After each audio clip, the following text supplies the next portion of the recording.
If they're not treated, teachers, educators, administrators, school therapists, if we're not treated in the ways that we want to be treated, our families can help us and a lot of times find other places to be.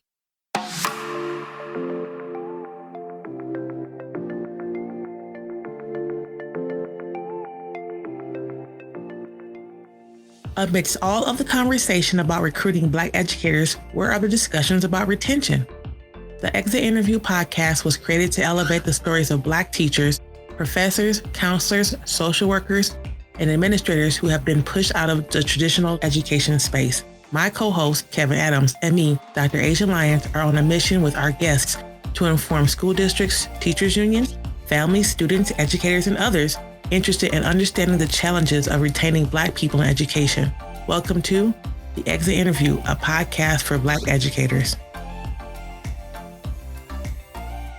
Hi, everyone. This is Dr. Asia Lyons of The Exit Interview, a podcast for Black educators. I'm coming on solo today just because I had a few thoughts that I wanted to send out into community. And I felt like, why wait until one of our next episodes when we can just have a quick discussion about that today? So this last week, I had the opportunity to work with an organization that supports preschool teachers here in my area. And I was talking to them. We were having a conversation about racial battle fatigue, racism-related stress, all the things that we talk about here on our podcast and what I talk about in my consulting firm. And as we're having these conversations, one of the people in the group was saying that they hadn't even thought about the layers of racism-related stress and how it impacts folks' speedy leaving of education. They were thinking, yes, teaching is hard, but they didn't really come to comprehend that thick layer of racism-related stress on top of that. And so we were having this conversation. We were talking about how the response to that stress is racial battle fatigue and the psychological, physiological, emotional, and behavioral responses to that, how that shows up in our bodies. And then we started to talk about how the ways that preschool teachers specifically in this program, how they take that stress that they experience in the workplace home to their families. And this is the piece that I want to talk about right here on today's podcast is what does it mean when we talk about retaining and recruiting of Black educators, brown educators into a space, and we don't think about the impacts of behaviors on the families of those folks. When we say, okay, we have 47 Black educators in this school district, or we have 27 Indigenous people working within this organization, what we really should be saying is that we have 47 families working within this space. And the reason why I want to emphasize families is because families help make decisions with employees about employment.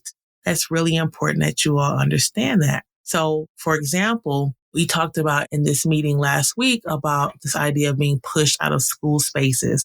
And what that means is, experiencing racism from other employees, from different folks, from students, parents, and things like that. And so what we're talking about is this kind of push out of these folks, these educators from the space. But I also brought to them this idea of being pulled out of a space.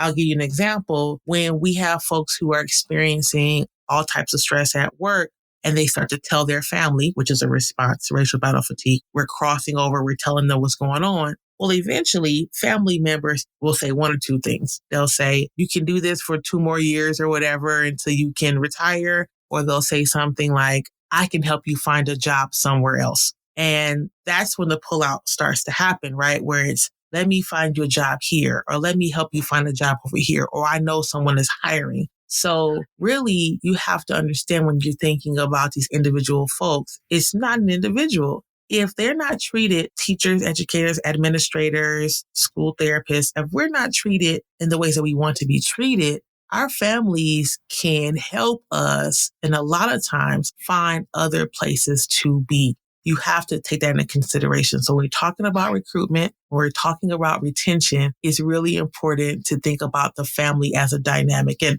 when I talk about family here on the podcast, when I talk about family out in community in my other work, really family is defined by however that person, that educator defines family. So we're talking roommates, parents, grandparents, nieces and nephews, fictive kin, play cousins, old colleagues from work, however that goes. But the point that I'm trying to make is all of these people, their stories, their lived experiences come with that person to work and vice versa.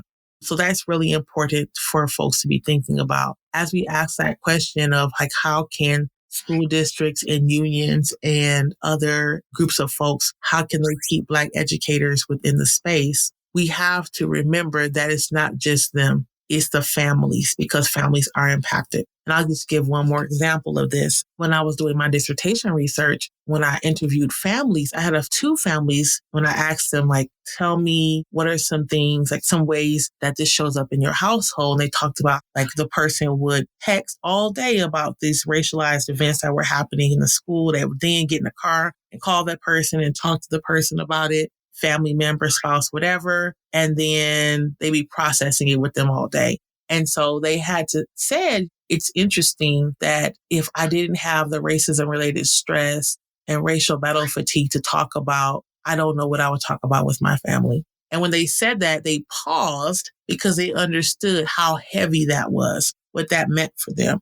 I think it's really important that, again, realize in our efforts to recruit, retain, emphasis on retain our Black educators, our Brown and Indigenous educators in this space, that we have to keep in mind that the family is a part of that conversation. Anyway, that's what I wanted to come on and talk about today, keeping it super short, but I just wanted to put that out. And so hopefully this will help school districts and other spaces to keep at the front of their mind as ways that we can retain our folks of color in spaces.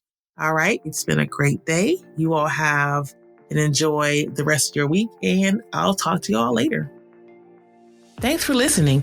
If you enjoyed this episode of The Exit Interview, a podcast for Black educators, please help support the podcast by sharing it with others, posting on social media, and leaving a rating and review. And as always, we're looking for former Black educators to interview. If that's you, send us a message on our website, exitinterviewpodcast.com.